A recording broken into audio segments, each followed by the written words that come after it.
Richard Alpert, who would later become the beloved spiritual teacher Ram Dass, began his journey not in a Himalayan cave, but at the ivy-covered halls of Harvard University. A brilliant psychologist and professor, Alpert was ensconced in academia, rubbing shoulders with intellectual luminaries and conducting research on human behavior. Yet beneath his polished credentials, he harbored a deep dissatisfaction, a quiet hunger for meaning that scientific methodology couldn't quite satisfy. In the early 1960s, this hunger led him to an unlikely collaborator, Timothy Leary.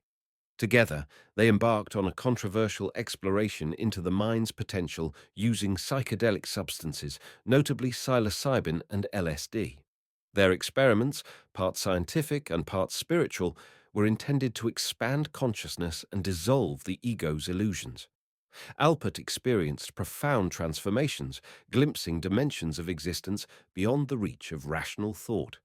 But as the government cracked down on psychedelic research and Harvard distanced itself from the duo, Alpert found himself cast adrift. Still yearning, he traveled to India in 1967, a journey that would transform his life. In the foothills of the Himalayas, he met Neem Karoli Baba, a mysterious and loving guru who saw through him completely. In a single, life-altering encounter, the guru handed Alpert the key to an entirely different kind of awakening. Alpert surrendered his Western identity and emerged as Ram Dass, servant of God. From then on, Ram Dass dedicated his life to bridging Eastern spirituality with Western thought. His seminal book, Be Here Now, 1971, became a spiritual guidebook for a generation. With its kaleidoscopic layout and radical message of presence, love, and ego transcendence, it offered seekers a new vocabulary for the divine. Ram Dass blended the devotion of the bhakti yogi with the insight of a psychologist, making esoteric truths accessible without diluting their depth. Over the decades, he taught tirelessly, through lectures, retreats, and writings, emphasizing unconditional love, mindfulness, and service.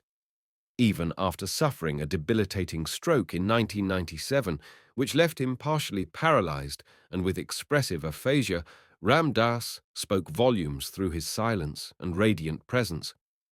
The stroke was grace, he would say, smiling. Ram Dass passed away in 2019, but his message echoes on, that the soul is not defined by titles, achievements, or even the body, but by its capacity to love.